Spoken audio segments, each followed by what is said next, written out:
Hey guys, welcome back. Another episode of the All In podcast. As you can see, we're able to see us. We're doing a Zoom video call. This is the first time we're doing this, and there's a specific reason why we're doing this. We have introduced a YouTube page for our podcast and for all podcasts that are going to be on the All In network. We introduced a YouTube page and an Instagram page. So follow us on those. I am, as always, one of the co-hosts, Mike Badzik. I'm joined by Eli. What is up, Eli? What's up, man? This one's brought to you by the All In Network. Yes, as sir. you can see behind us. got a new fancy logo for the network. And we got some exciting things to go over today. Obviously, we're doing our first video podcast, which will be available on our YouTube channel. Yep. For those of you, make sure you follow us at all_in_pod on Twitter. Like the Facebook page. We even have an Instagram page now for the All In Network, and that's All In Network, just all one word, for the Instagram page, where you can get these updates and find the links to our shows and things like that. Yeah, and we've also started to really cook up some articles for the website, allinnetwork.net. We've got articles we've both posted. Eli, you already had 2 on there. I just wrote my first one, so I joined the party. I was a little bit late after you, and if you guys want to write something for the website, that's kind of the whole idea, is that, people who want to have a platform or have a voice, have a place to put it. And that's with us. Submit us something. Our email is all.in.pod24@gmail. Send us an article you want to write. We'll review it. If it's really bad or we really disagree with a lot of it, we won't post it. If you write us an article about Trump's reelection, we probably won't post it. but we do want to hear from you guys. So let us know what you think, and even if you guys want to start a podcast, let us know. That's kind of the idea of what we're doing. We want to give more people a voice and a platform. That's the whole idea. So today we've got a special guest on, Kerry Glover, head coach at Columbia High School in Lancaster, right? Yep. Yeah, in Lancaster, Pennsylvania. Eli coaches with him there, so they know each other very well. We were able to get him on, and we're gonna just sit down and talk with him about what it's like being a head coach, what he looks for in players. All of his story. It's gonna be really interesting to just dive in with him. So we're really looking forward to that. Yep, 3-time Coach of the Year in the LL League for his section, and he's been at Columbia for 4 years. Wow. Certainly one of the best coaches, and very honored to be able to work under him. He, gave me my start in coaching as well, and even helped me get into coaching AAU for a little bit also. So, Coach Glover is a great, great coach, mentor, and everything like that. So really excited to have him on today. Awesome.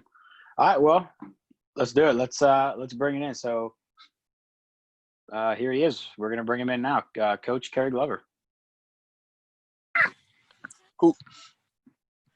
All right, and we're back, and head honcho's here with us. Kerry Glover, how's it going, Coach? I'm doing all right, man. How y'all doing? Good. Good, man. Good. So go ahead, Mike. So we got Coach Kerry Glover here. We appreciate you coming on for sure. Anytime we have a head basketball coach, we talk about basketball a lot, so it's good to have an expert. Obviously, me and Eli know our stuff, and Eli's a coach who coaches with you, actually. Yeah. But we appreciate you coming on, man. No problem, man. I appreciate you guys for the invite, man. I just something I love doing, man. But Eli, he's the brains behind the operation. Is that? Well, that's a shock. So, we just kind of wanted to get started.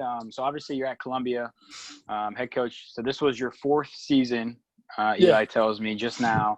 So kind of what was the process before you were at Columbia, and then how did you get connected? Like, I know you were coaching AAU, kind of maybe talk about that. And then how did that lead to the Columbia job? Well, I mean, for me, it was always a connection to Columbia because that's where my mom is from. So Okay. my whole mother's side of the family, born and raised over there. She's a Columbia High graduate. So, it was always a connection with me and, my family and the town of Columbia. As far as from a coaching standpoint, I was junior high school coach over at York High for about 2 or 3 years, and then I went to Redland as the JV coach underneath of Coach Jeff Sparrow with his 1 year at Redland, and then that's when the Columbia job had opened up. So I applied for it, and was fortunate enough to be the guy they chosen to lead that program. And like you said, I just got done my 4th year over there. So I mean, that's just kind of really just how it went. Somebody who just always had aspirations of being a varsity head coach, and even beyond. One day working my way up to the college level. So it opened up, and I was like, hey, it's not too far from home. Yeah. Let me give it a try and see how it goes. That's awesome. Yeah. So, and then, after you get the Columbia job, your first season, you guys had quite a bit of success. We talk about this a lot. You guys had a lot of like senior leadership that you inherited when you took over that team. So talk a little bit about your first season, how, that went, what it was like adjusting to coaching, new kids in a completely different environment from what Redland and stuff like that.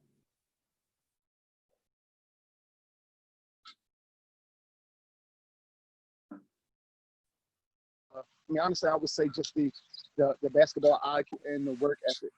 Redland, we had a few kids that could play, but just having so many kids who wanted to get better at a school that size was huge. And that 1 year we made strides and we turned that program around tremendously than what they've been the previous few seasons. So coming over to Columbia, I think my first year might have been the most kids that I had come out in these 4 years, and I think that year was only 25. So even when you're talking about making cuts and things like that at tryout, it was slim to none. So I really didn't have to do that. So that was my first time I really had to get adjusted to small numbers, because even for AAU, which you've coached AAU with me for a few years now. Yeah. Every year we have multiple teams at each age group. There's just always a surplus of kids that come out. So going to Columbia, that was my first time trying to figure things out with small numbers and making sure kids still have a chance to develop at the JV level, but also trying to build guys up, because at a moment's notice they might have to be pulled from JV and become a full-time varsity player just because of numbers. So that was the main thing that I had to get adjusted to going over to Columbia. So you did have a lot of success your first year, and I think Eli had mentioned that the program was kind of a little bit shaky when you had taken over. So it took definitely took some hard work. Yeah. I think it was huge. Just having I think for them a new face is somebody that was just in love with the game of basketball the way that I am. It was like just a breath of fresh air for them. So they bought in. The guys bought in, and we worked our butts off that first summer when I came on board. We were in Kirk Smallwood's up in Harrisburg. We were in Harrisburg's summer league, their fall shootout. We were at Spooky Nook for shootouts. We were at York College for shootouts. I mean, we were all over the place. And for them, I mean, they got the amount of games that they played in the previous 2 seasons all in a matter of 2 or 3 months before we even had tryouts. So it was big for them just to get them on board. But I had the participation as well, even though we were small in numbers. I had guys that just really wanted it, so it made it a lot easier. Yeah, that's awesome. So the first year was really successful. Eli mentioned before we brought you in that you've won 3 Coach of the Year awards. Yeah. This past season was my third, and I was fortunate to win. So I don't know for sure, but it looks like just by looking at the records on Max Preps, I think the first year probably, the second year was a little bit down, and then the third and the fourth year, I'm assuming. So kind of that second year where it wasn't going as well as the first year. Mm-hmm. What did you kind of learn that year about coaching, about the kids, and then how did you kind of use that to launch yourself into the next year where you're back to the success you had in the first year? Was there anything specific that you learned or that you take with you now, looking back? Honestly, not much.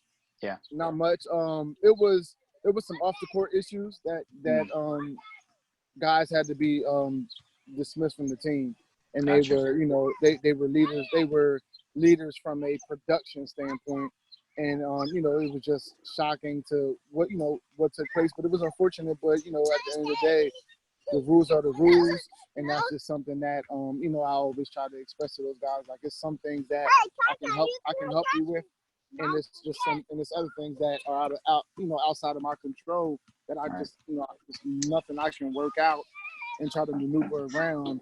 And academics and things like that is it is what it is. Right. That's it's some things just pretty concrete and cut and dry, and that's not even something that I would personally myself try to maneuver around anyways. The expectations from a student athlete standpoint, and if you don't abide by those, then you don't want to play. You don't want to be a part of the program. So Right. that was really just my message was the same that it is every year. Like, you guys need to stay on top of this stuff. I stay in constant contact with our AD and the players, teachers and things like that. They have my email, my cell number. They feel free to reach out. Guys have issues, whether even if it's just sleeping in class or being late or just being in class, I pop up. I sit in the back of the room. I sit beside their desk. That's just me. That's just what I grew up underneath of. And it's old school nowadays, but it still can be effective. Yeah. And that, just so happened to be my first season, when I came in. So, right. And for me as a young coach coming in, that was a learning experience from my perspective, because you kind of learn, like, there's certain situations where as a coach, like, it's out of your control, you know what I mean? And then it's the ultimate opportunity for you to teach the next man up, you know what I mean? Policy, which every team has to have. So, like, preparing guys to play, at the next level from our JV guys, because, like, a lot of those guys got thrown right into the fire, after that happened. So that was kind of like my wake up call as an assistant. Like, okay, I think like next year I need to focus more on developing these guys that are ready for varsity, because I think, not that they weren't prepared, to play, physically. I think, we kind of ran different things with JV than what varsity was doing. And when that happened, it didn't suit them. So then I kind of changed my approach. I'm like, all right, these guys need to know what varsity's doing at all times, so that, whatever happens, they're at least ready to, step in and contribute somewhat and at least be on the same page. Yeah. I mean, I think that was just something that I think we all pretty much took in stride, and it paid off. Some of the guys who are leaders of the team this season and, next season, they were the ones that got thrown into the fire.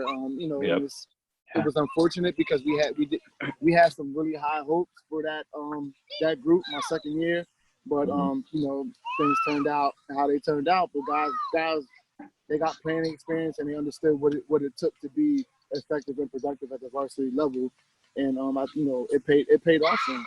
Yeah.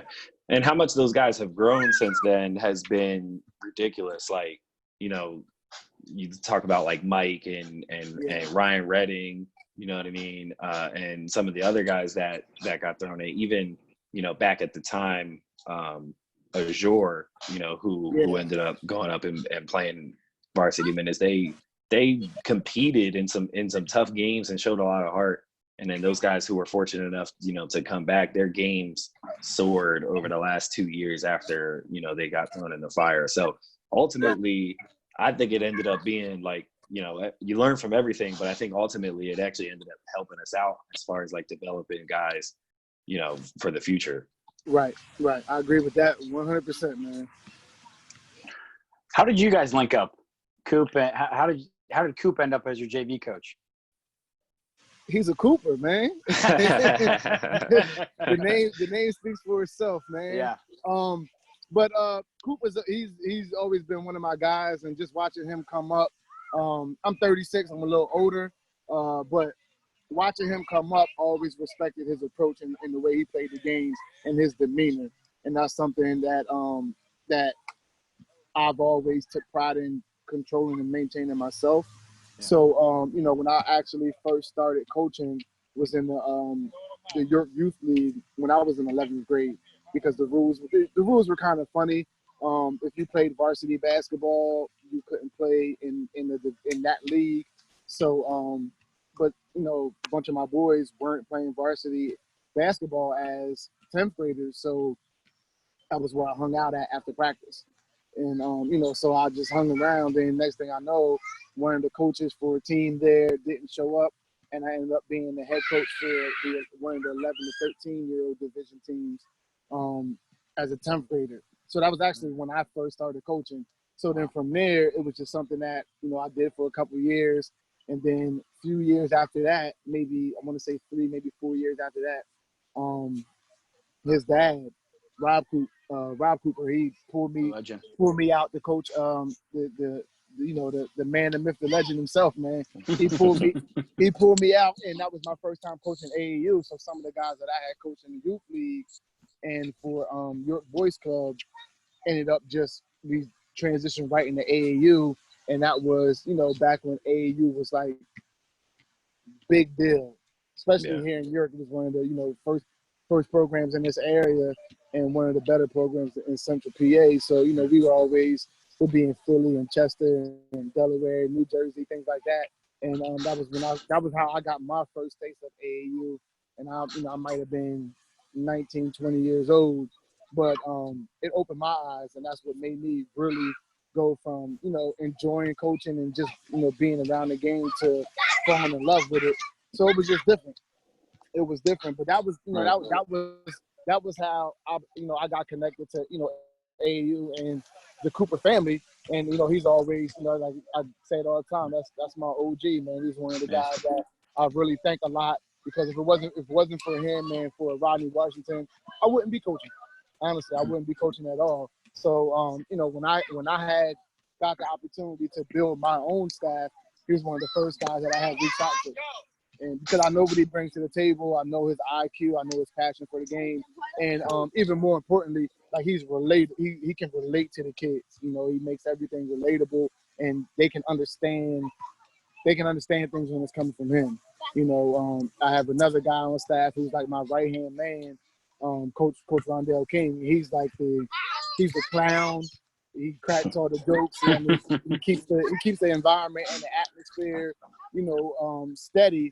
But when it comes time for like games and stuff, like he's just like no nonsense. Coop is like, I look at both of them all the time, listen to what they have to say before games, at halftime, and things like that. And Coop is he's the calmness. He keeps us calm. He keeps us level headed. Sometimes I'm like, get his ass out the game. And Coop is like,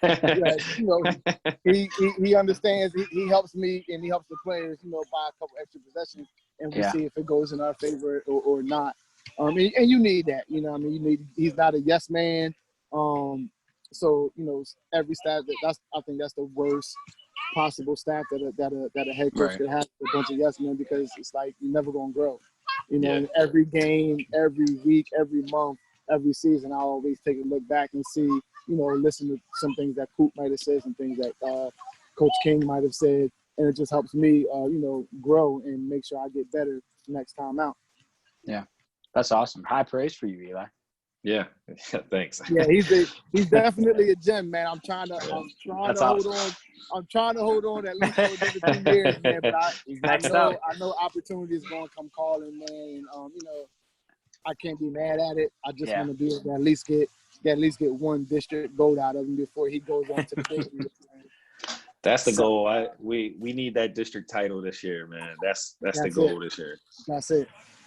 So let's kind of keep it then with Coop and with your other assistants. So I don't know if you know this, Kerry, but so I live in Akron, Ohio. So I Googled you to kind of get some info, and the first thing that pops up when I search Kerry Glover, York, PA, is lucky to be alive. Columbia boys hoops coach continues recuperation from October car accident. So that obviously was a huge deal, right? You have this car incident. I don't know if you want to talk about that or not, but you had to miss the beginning of this season kind of. What was it like kind of having to turn your team over to your assistants, at least for a time, you can't be as involved as you'd like to be? It was different because Yeah. I like to be involved. I like to be like really like hands on. Right. But like I said, Coop is a hidden gem, and there's anybody that I felt like I could trust, you know, leading off-season open gyms or taking over in practice and things like that.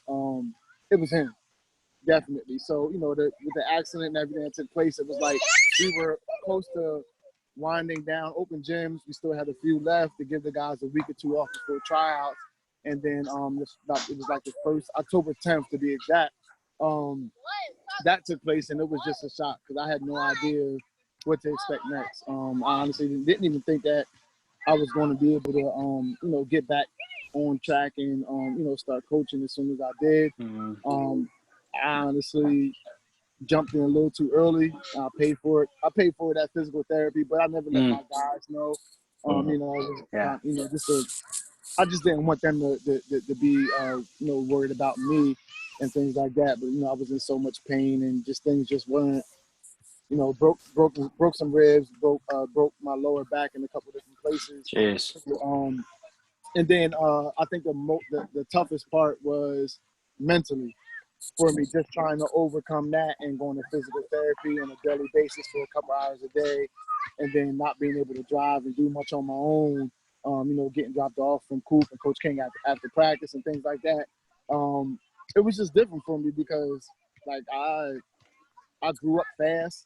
I moved out of my mother's house at 15, 16 years old and got and moved into my first apartment. So I've felt like I was a man for quite some time. So having to depend on a lot of people, it was kind of depressing, and you know, it was something I had to get through myself.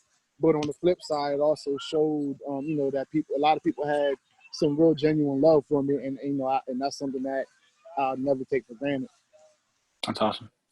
Yeah, man. But it was tough. It was tough, man. It was different.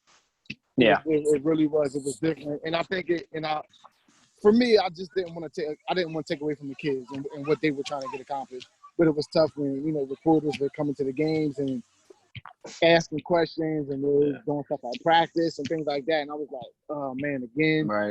But I didn't want to seem ungrateful, so, you know, I gave them all a good time. But it was about the guys. Yeah, I mean, for me personally, I'll never forget the day that I found out, which was on, you know, Facebook, from Coach Kev, you know, Coach Kerry's twin. And I was just like in shock, man. And it was heartbreaking. And to really hear how severe it was, and then you see like the pictures and stuff like that was just so like concerning. And then, you know, after we started getting more updates and things like that, like we, you know, heard that he was doing better and stuff like that, you know, it got a little bit easier.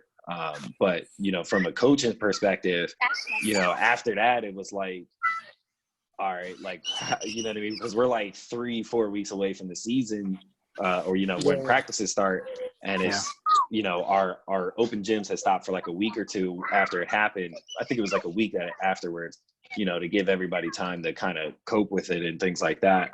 And then we kind of had to get back to it. So, you know, for like the next like 2-3 weeks, you know, I'm running open gyms like by myself for the first time, you know, just to kind of keep the program going. And like that isn't nearly as hard, you know what I mean, as you might think it is, you know what I mean, or, you know, it's complicated. I don't think that was too difficult, because you're just kind of like doing skill work and introducing offenses and stuff. The real difficult part is like then like when you become the contact point for everybody, like because there was so much uncertainty. We didn't know when you were coming back. So like boosters like are messaging me about like about shooting shirts and stuff like that goes into being the head coach. And I'm just like, dang, man, I never realized the non-basketball aspect of Kerry's job, you know what I mean, before. And now like all this stuff is like hitting me or falling to me, and I'm just like, dude, I don't even know, you know what I mean, I don't even know how to answer any of this, because I don't know if I'm even gonna be, you know, stepping in for how long. We didn't. I mean, there was so much uncertainty. I was just like, let's hold off. You know what I mean? Let's just, wait a little bit. Let's get some more updates, see what's, going on. Because we can figure that kind of stuff out later. Like right now, we just need to just focus on, keeping these guys in the gym and getting them ready for the season, and then focus on coach's health, letting him get back to health. And then, he can let us know where he's at when he's ready. And luckily, he was able to, I think by the time we had our last open gym, he was there, in a back brace and all. And, and no one even expected him to come. It was kind of crazy, that he showed up, but he wanted to be there simply because, he has a love for the game and for the kids. He wanted to show like everybody that he was still going to be there for him. And I think that kind of rallied us before the season started and got everything organized and like, okay, like, coach is good enough to fight through it, you know what I mean? And or at least healthy enough to push through it. And we had some struggles, just trying to, keep coach from overdoing it. Me and Dale had to tell him all the time.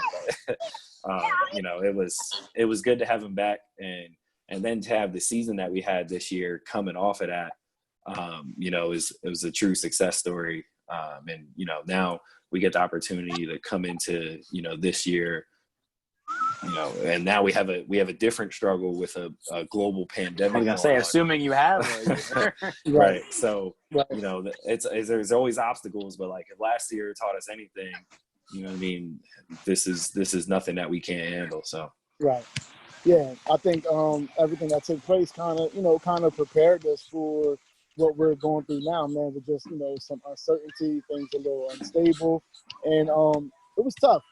I mean, Coop, I know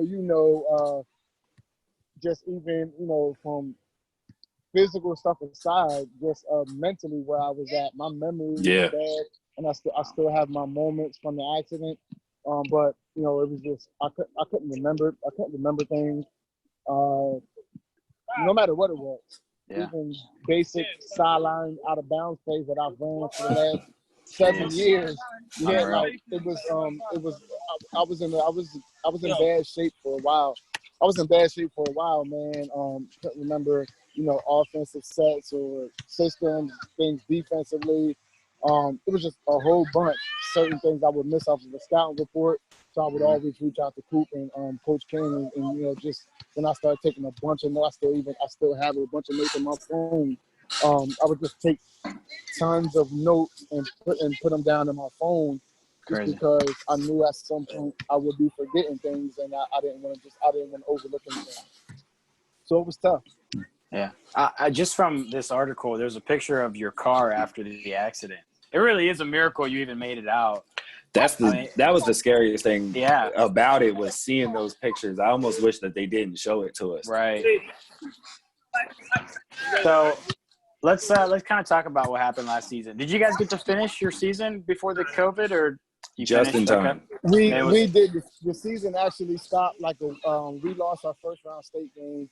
Okay. And the season got shut down that following week, actually. Wow. Yep. So it was a successful season, though, right?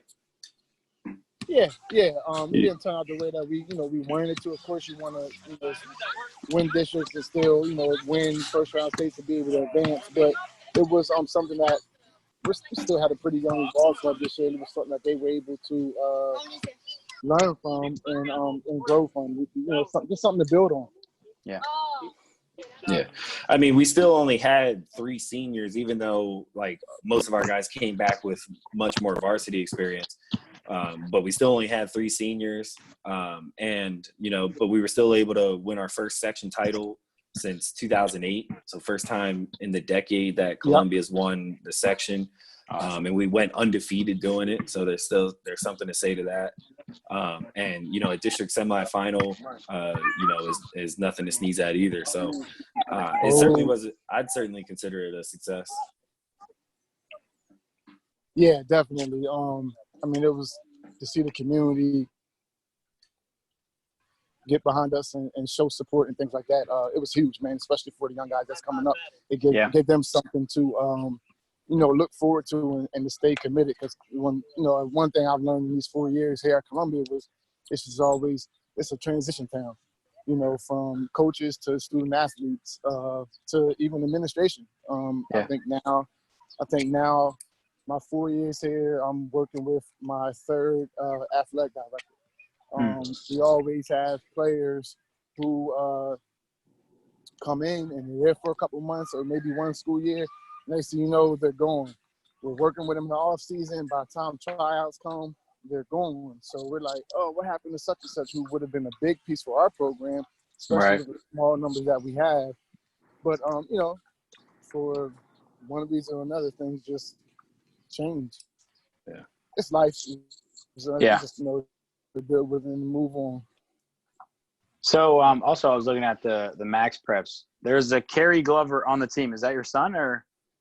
That was just who was in the background. Yeah, that's my son. That's who. Yeah, he's right here in the background. What and I saw that. I also went. There's a little recruiting video of him. He's pretty nice. What has that been like coaching your son? I don't know, man. He's all right, man. I still he's a scrub. Who knows how I feel, man? But he does a pretty good job. His first year was a little different. Last year was a little rough, just because the expectations that not just that I have on him, but that I have as a starter for a varsity program and the point guard. You're the engine for the machine. So he had to get used to that. He played for me, I don't know, pretty much every year since the third grade AAU, youth league, things like that. But varsity basketball is just different. So he had, 14 years old, ninth grade, starting varsity, and his skill was there, but mentally he needed to grow a little bit. Emotionally, he needed to mature, and physically, he was able to stay afloat. So going into this past season, after his freshman year, it was about being able to, be a little superior physically and not just stay afloat. And one thing that helped him out a lot, I think that was the blessing in disguise from that was my accident. Because off the court, he had to step up. He had to step up and now be the man of the house. He had to help take care of his younger siblings. He had to, do things, and him seeing me in the hospital in the condition that I was in was a shocker for him, because Dad was like Superman. He never saw me like that. So seeing me in a hospital bed and I can't move, can't lift up, can't walk, everybody has to do everything for me, from feeding me to me using the bathroom. It was just different for him, but it helped him mature. So this year, it made the correction, and when you gotta get on him, because even if it isn't something that he's doing wrong, he's one of the captains, one of the leaders, so he got to get it just like everybody else. Yeah, it helped him take that and receive that in a whole better form and fashion. You could just see the maturity. Yeah, and as someone who's been able to coach him for the last couple of years as well, I think like this year was just from like the first half of the season versus the second half was like the biggest leap in growth that we've seen from like anyone in the program in one, like in the middle of the same season. Because like early on he was hovering around like 10 points a game, and then like down the stretch, something clicked, as far as him mentally figuring it out, and he was at like 15. He was averaging like 7 or 8 boards from the point guard spot for that stretch. He finished the season averaging like 13, 5 and 5, something like that. Led us in steals, led us in assists. So he was a key for us, and it was really about him. I think his biggest thing that he'll still have to continue is like finding that when to be the killer, you know what I mean? And he's a true natural like point guard at heart. And I understand that, because that's what I was growing up. I think that's just natural for any coach's son, is because you know the game so well. Right. You know what I mean? That's kind of how you approach it. But then, there's times where he'll have to learn like, okay, these my guys aren't hitting. I got to go. You know what I mean? I got to be the go-to guy until these guys get going. You know what I mean? Instead of and step into the scorer role instead of facilitator. And that it's hard to grasp that. Like, I'm not gonna lie, I don't think I figured it out until my junior or senior year either. You know, so I think the sooner that clicks, it's really gonna be over. It's gonna be scary. Yeah, yeah. And I mean, he has it. You know, he has those different qualities and skills a part of his game. Mm-hmm. But it's up to him. You know, it's up to him. And I've never put pressure on him. You know, you got to go out and you gotta score 20, 25 points a night and things like that. Just like the only thing I've ever wanted for him was just to have fun. Just have fun and enjoy doing what you love to do. Everything else, as long as you work hard, everything else will follow suit. And you know, he took heed to that, and honestly, he just he hit that little curve where he just, you know, he turned it, and then the rest of the season, I mean, he really was our most consistent player for especially the second half of the season for sure. And you know, his teammates, and he still was able to keep his teammates involved. You know, he could easily score more points, but he does. You know, he gets in where he fits in, but he also makes sure that he's able to get other guys involved because he understands how important it is to win. He could, you know, average 25, 30 points, and your team has 5, 6 wins. Right. Doesn't make it. It means nothing. Yeah. It means absolutely zero, and it's not memorable. And I want him to have 4 years that he can remember, and that's always been my biggest thing for him. Yeah. Yeah. So we're gonna wrap this up here, Coach. We appreciate you taking the time. I just want to one more thing. I always ask coaches, and it's something that I used to do when I was coaching for a little bit. If we're at practice, it's over at 5:00. And there's an NBA game on tonight, what guy in the NBA, and especially with the NBA coming back, who do you kind of say, like, tell your players, like, hey, go watch this guy. He knows how to play. You can learn a lot from watching his game and incorporate it in your own. I know for me it was always, you know, I like the Warriors offense in their time, the Spurs offense, and then in college was always like UConn. I was watching them with their motion offense. Is there anybody like that you kind of lead your players to watch more? Well, my players, anybody. Right. Anybody and everybody, man. Because I just tell those guys they have to, they got to spend more time around the game of basketball and more time watching basketball. It's just, you know, they just don't do enough of it in the off season. So I encourage them to watch anybody. Me myself personally as a coach, I love. I'm a Coach K fanatic. I love Duke. I really enjoy watching Coach K. I like Brad Stevens. Yeah. His quick hitters is probably the best in the NBA right now. Mm-hmm. His quick hitters and his secondary offense is amazing right. to watch. I love watching that, man. Yeah, I just love watching it. You know, and anybody that knows me knows I've always been a Kobe fanatic. So I mean, it's nothing like watching the Mamba, and that's who my son grew up watching. And you know, even to this day, I still find stuff to just watch, and you know, just even honestly listen to his interviews. Mm-hmm. You can just learn just his wisdom and the way he speaks about the game of basketball.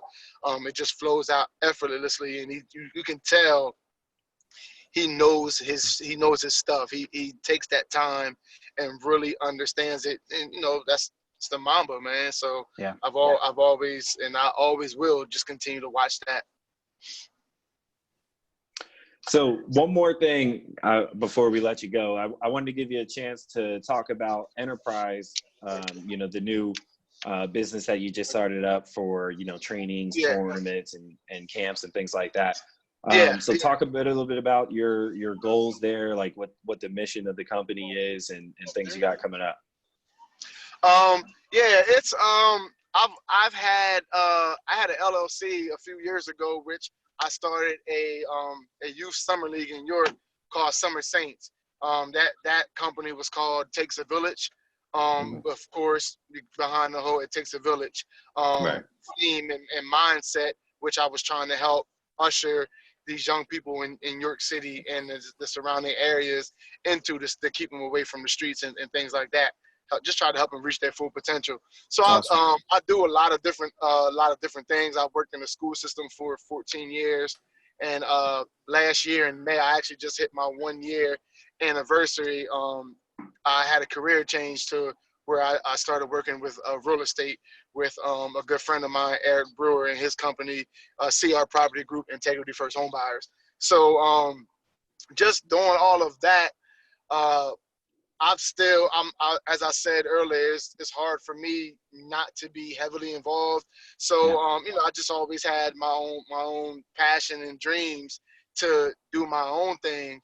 And I just felt like, during this whole quarantine, I just been, I finished up my real estate classes. So now I'm just waiting to take my test to get my license to be a licensed realtor. Because right now, all I do is the cash offers for buying properties. But so I'm waiting on that. I want to get that completed. And I brought my summer league back. If it's nothing going on for these kids right now, so it's definitely needed.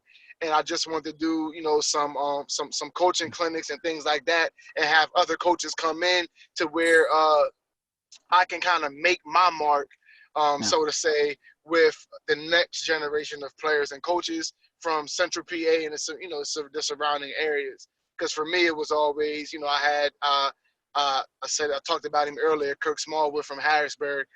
Coach Smalls is he's somebody who before any coaching decision that I always reach out to him. If it's a big game coming up and it's just something I can't figure out, I'll reach out to him, and he's like, no problem, young buck. I got you. Give me a call, shoot me a text, send me a link to the film, whatever. And, I just always lean on him. But there's not too many Kirk Smallwoods that's still around. You had Rodney Washington, who was a mentor to many. There's not too many Rodney Washingtons around. Rest in peace. Just, rest in peace, Coach Rod, man. Just a guy who was able to make an imprint on, honestly, like 3 generations of players. Just coaching across 3 decades is huge. Most guys may be in it for a couple of years and they get their feet wet and then they're on to the next thing. Yeah. And especially if they haven't gone to the school level. It's hard to see somebody stay in youth leagues and summer leagues and inner city leagues and AAU that long and never transition into the school ball, because most guys, when they get a school job, they forget about the rest. So that's something that I've always, made sure for myself. No matter what level I'm at, I still keep myself involved with 1 or 2 youth programs, even if it's just doing a small little pop-up clinic for them at the beginning of the season, or just popping up to the games and encouraging them, or and if not that, still keeping myself connected to the younger levels through AAU. That's why it's just hard for me to give up AAU, because I just always told myself I was going to stay connected no matter what, in some way, shape, or form, because of guys like that, honestly. So it was just something that I was like, what, during this whole quarantine, the shutdown, I just did a lot of brainstorming. I said, what, I might as well just start this to bring it all underneath of one umbrella, and I can do my real estate out of it. I can do my coaching clinics. I can do my summer leagues. I can do my motivational speaking, going back into the schools and things like that.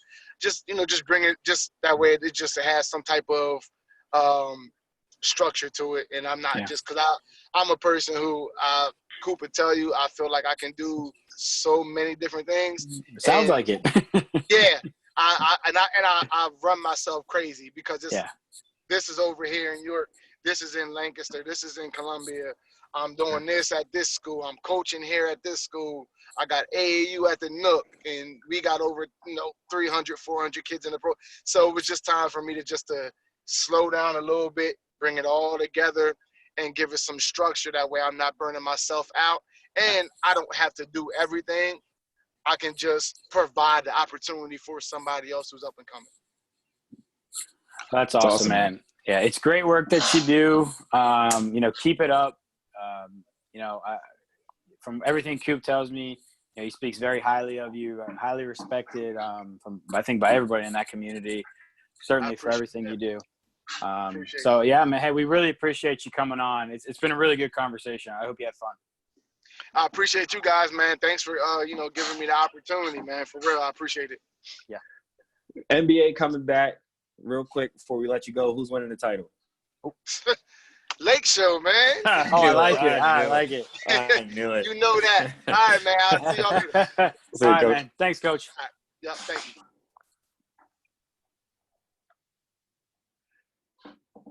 All right. Well, that is Columbia head coach Kerry Glover, also the boys basketball director for the Spooky Nook Raiders program as well. As you can see, one of the best coaches in the area. Guy I certainly look up to, and happy to be a part of his staff. So great stuff, man. He's got a lot going on.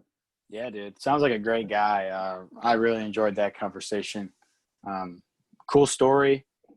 Clearly, he's got a lot going on. He's got his hands in a lot of different pots. So, but good for him. And yeah, he clearly is having a really positive impact on his community. Yeah, man. And for us going on, we got some other announcements. We talked about earlier in the show, some things that we have going on, but the All In Network. For those of you who have been following on social media, thank you. But for those who may have missed out, we added a new podcast to the network called the All In with Rain and Bliss podcast by Crystal Thomas and her friend Miranda as well will be co-hosting that. They will be having their first episode June 16th, a couple weeks from now. So make sure you guys follow them on Twitter. You can go to the All In Network page and find their @name and stuff like that and more information about them. But stay tuned for trailers and some snippets of some of the things they're going to be doing on their podcast. It's going to be interesting. I can tell you that. Yeah. So their slogan is "What women are really thinking." So women and men alike, you might want to tune in for this one. To hear that. Holly told me she specifically wants me to listen for some reason. Yeah, right. She said I might learn something. So I'm not even telling my wife. I'll tune in. But yeah. No, we're super excited, and they're gonna have their own feed on Apple, Spotify, everywhere you can find our podcast. They'll have their own feed. It'll be the All In with Rain and Bliss. Like Eli said, their stuff is also going to be on YouTube, where they're going to be doing this like us. That'll be on the same feed. That's all going to be on the All In Network feed. They have their own Twitter, their own IG. Make sure you're following them. Their first episode is June 16th, and we are beyond excited to have them join the network. For sure. Yeah, and anyone else who is, like we mentioned at the beginning of the show, anyone else who's interested in joining and whether it's writing, doing a podcast, or any other creative, media ideas that you have, it doesn't have to be limited to that. Let us know. We're here to help give people a platform. So, appreciate you guys tuning in. We're 10 episodes in now. It's getting rolling. So we appreciate all the support so far. Yep, absolutely, man. So, all right, let's wrap this one up. This was episode 10, All In Podcast. We'll be back, guys. See you guys.